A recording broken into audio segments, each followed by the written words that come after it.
ಸ್ನೇಹಿತರೆ ನಮಸ್ತೆ. ನಾನು ನಿಮ್ಮ ಪ್ರೀತಿಯ ಕಿರಣ್ ಸ್ಟಾಕ್ ಮಾರ್ಕೆಟ್ ಮೈಂಡ್ಸ್. ಸ್ನೇಹಿತರೆ, ಇವತ್ತು ನಾನು ತಿಳಿಸ್ಕೊಡ್ತಿರೋ ವಿಷಯ, ನಮ್ಮಲ್ಲಿ ಎಷ್ಟು ಬ್ಯಾಂಕ್ ಅಕೌಂಟ್ ಇರಬೇಕು, ನಾವು ಬ್ಯಾಂಕಲ್ಲಿ ಜಾಸ್ತಿ ಅಮೌಂಟ್ ಇಟ್ಟರೆ ಎಷ್ಟು ಸೇಫ್, ನಮ್ಮ ಒಂದು ಅಮೌಂಟಿಗೆ ಬ್ಯಾಂಕು ಎಷ್ಟು ಸುರಕ್ಷತೆಯನ್ನು ಕೊಡುತ್ತೆ, ಇದ್ರ ಬಗ್ಗೆ ಮಾತಾಡ್ತೀವಿ ಸ್ನೇಹಿತರೆ. ಯಾವುದೇ ಒಂದು ಬ್ಯಾಂಕ್ಗಳು RBI ಅಂಡರಲ್ಲಿ ಲೈಸೆನ್ಸ್ ತಗೊಂಡು ರನ್ ಆಗ್ತಿರೋದು, ನಮಗೆ 10 ಲಕ್ಷ ಇರಲಿ, ನಿಮ್ಮ ಅಕೌಂಟಲ್ಲಿ 20 ಲಕ್ಷ ಇರಲಿ, 30 ಲಕ್ಷ ಇರಲಿ, ಯಾವುದೇ ಒಂದು ಬ್ಯಾಂಕ್ RBI ಗೈಡ್ಲೈನ್ಸಲ್ಲಿ ರನ್ ಆಗ್ತಿರೋ ಬ್ಯಾಂಕು ನಮ್ಮ 5 ಲಕ್ಷಕ್ಕೆ ಮಾತ್ರ ಬ್ಯಾಂಕು ಸುರಕ್ಷತೆಯನ್ನು ಕೊಡುತ್ತೆ, ಗ್ಯಾರಂಟಿಯನ್ನು ಕೊಡುತ್ತೆ ಸ್ನೇಹಿತರೆ. ಇನ್ನು ಉಳಿದ ಹಣಕ್ಕೆ ಯಾವುದೇ ಗ್ಯಾರಂಟಿಯನ್ನು ಕೊಡೋದಿಲ್ಲ ಸ್ನೇಹಿತರೆ, ಅರ್ಥ ಮಾಡ್ಕೊಳ್ಳಿ. ನೀವು ಅಕೌಂಟಲ್ಲಿ 20 ಲಕ್ಷ ಇಟ್ಟಿದ್ರೆ, 30 ಲಕ್ಷ ಇಟ್ಟಿದ್ರೆ, ಇನ್ ಕೇಸ್ ಆ ಬ್ಯಾಂಕ್ ಕರಪ್ಟ್ ಆಯಿತು, ಮತ್ತೊಂದು ಆಯಿತು, ಫ್ರಾಡ್ ಆಯಿತು, ಇನ್ನೊಂದು ಆಯಿತು, ಆ ಬ್ಯಾಂಕು ನಿಮಗೆ 5 ಲಕ್ಷ ಅಮೌಂಟನ್ನು ಹಿಂದಿರುಗಿಸಲು ಮಾತ್ರ ಗ್ಯಾರಂಟಿ ಇರುತ್ತೆ, ಅರ್ಥ ಮಾಡ್ಕೊಳ್ಳಿ ಸ್ನೇಹಿತರೆ. ಇನ್ನೊಂದು ಪ್ರಶ್ನೆ ಸ್ನೇಹಿತರೆ, ಎಷ್ಟು ಬ್ಯಾಂಕ್ ಅಕೌಂಟ್ಗಳಿರಬೇಕು ಒಬ್ಬ ಮನುಷ್ಯನಲ್ಲಿ ಅಂತ ಇರುತ್ತೆ. ಒಂದು ಬ್ಯಾಂಕ್ ಅಕೌಂಟ್ ಇದ್ದರೆ ಉತ್ತಮನ, 10 ಅಕೌಂಟ್ ಇರಬೇಕು. ಇದು 1, 2, 3, 4 ಅಂತಲ್ಲ ಸ್ನೇಹಿತರೆ. ಒಬ್ಬೊಬ್ಬರ ಪರಿಸ್ಥಿತಿಗೋಸ್ಕರ ಒಬ್ಬೊಬ್ಬರು ಒಂದೊಂದು ರೀತಿಯಾಗಿ ಮೇಂಟೈನ್ ಮಾಡ್ತಾರೆ. ಒಂದು ಅಕೌಂಟ್ ಇದ್ದರೂ ಎಲ್ಲ ಮೇಂಟೈನ್ ಮಾಡೋದು ಮೇನ್ ಪ್ರಾಬ್ಲಮ್ ಏನಾಗುತ್ತೆ ಅಂತ ಸ್ನೇಹಿತರೆ, ಇಲ್ಲಿ ಮಿನಿಮಮ್ ಬ್ಯಾಲೆನ್ಸ್ ಅಂತ ಮೇಂಟೈನ್ ಮಾಡಬೇಕಾಗುತ್ತೆ. ಈಗ ಸಿಟಿ ಕಡೆ ಅಂದರೆ ಒಂದು ಅಕೌಂಟ್ ಮೇಂಟೈನ್ ಮಾಡಬೇಕು ಅಂದರೆ ಮಿನಿಮಮ್ 10,000 ಮಿನಿಮಮ್ ಬ್ಯಾಲೆನ್ಸ್ ವೇಟ್ ಮಾಡಬೇಕು ಸ್ನೇಹಿತರೆ. 5 ಅಕೌಂಟ್ ಮಾಡಬೇಕಂದ್ರೆ 50,000. ನೀವು ಕರೆಕ್ಟಾಗಿ ಪ್ರಾಪರ್ ಯುಟಿಲೈಸನ್ ಮಾಡ್ತಿದ್ರೆ ಎಷ್ಟು ಅಕೌಂಟ್, 3 ಅಕೌಂಟ್ ಇದ್ರೆ ನಡೀತದೆ, 2 ಅಕೌಂಟ್ ಇದ್ರೆ ನಡೀತದೆ, 5 ಅಕೌಂಟ್ ಇದ್ರೆ ನಡೀತದೆ ಸ್ನೇಹಿತರೆ. ಮತ್ತು ಇನ್ನೂ ಕೆಲವೊಬ್ಬರು ಸ್ನೇಹಿತರು ಏನು ಮಾಡ್ತಾರೆ ಅಂದರೆ, ಒಂದು ಸ್ಯಾಲ್ರಿ ಅಕೌಂಟ್ ಅಂತ ಇರುತ್ತೆ, ಇನ್ನೊಂದು ಎಕ್ಸ್ಪೆನ್ಸ್ಗೋಸ್ಕರ ಮಾಡಿಕೊಂಡಿದ್ದಾರೆ, ಇನ್ನೊಂದು EMI ಇರ್ಬೋದು, ಇನ್ನೊಂದು ಇರ್ಬೋದು, ಹೋಮ್ ಲೋನು, ಈ ಥರದ್ದು ಮಾಡಿಕೊಂಡಿರ್ತಾರೆ. ಒಂದು ರೀತಿ ಸ್ನೇಹಿತರೆ ಕರೆಕ್ಟ್, ಯಾಕೆ ಸ್ಯಾಲ್ರಿ ಅಕೌಂಟ್ ಇರುತ್ತೆ, ಎಕ್ಸ್ಪೆನ್ಸ್ ಸಪ್ರೇಟ್ ಇರುತ್ತೆ.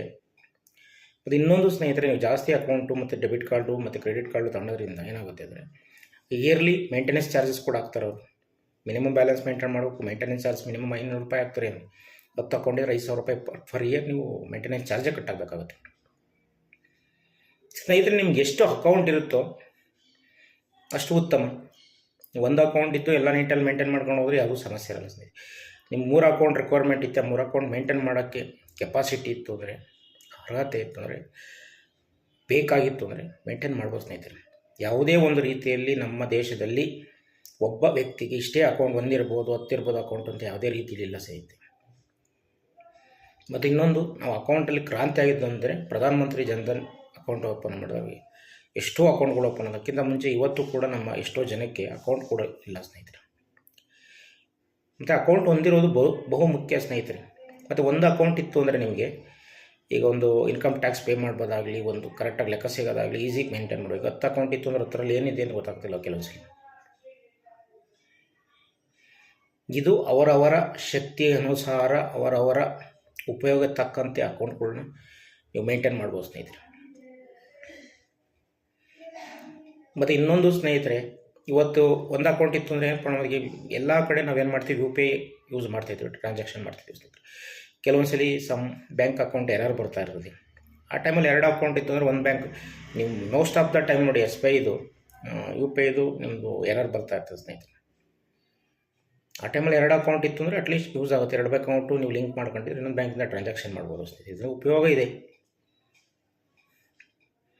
ಅದೇ ರೀತಿ ಅಡ್ವಾಂಟೇಜ್ ಕೂಡ ಇದೆ ಸ್ನೇಹಿತರೆ. ಮೇಜರು ನಿಮ್ಮ ಅವಶ್ಯಕತೆಗಳು ತಕ್ಕಂತೆ ನೀವು ಬ್ಯಾಂಕ್ ಅಕೌಂಟ್ಗಳನ್ನ ಹೊಂದ್ಬೋದು ಅಂತೆ.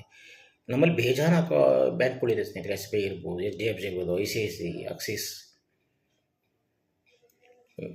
ಯೂನಿಕಾನ್, ಯೂನಿಯನ್ ಬ್ಯಾಂಕು, ಬೇಜಾನ್ ಪ್ರೈವೇಟ್ ಬ್ಯಾಂಕ್ಗಳಿದೆ, ಗೌರ್ಮೆಂಟ್ ಬ್ಯಾಂಕ್ ಇದೆ.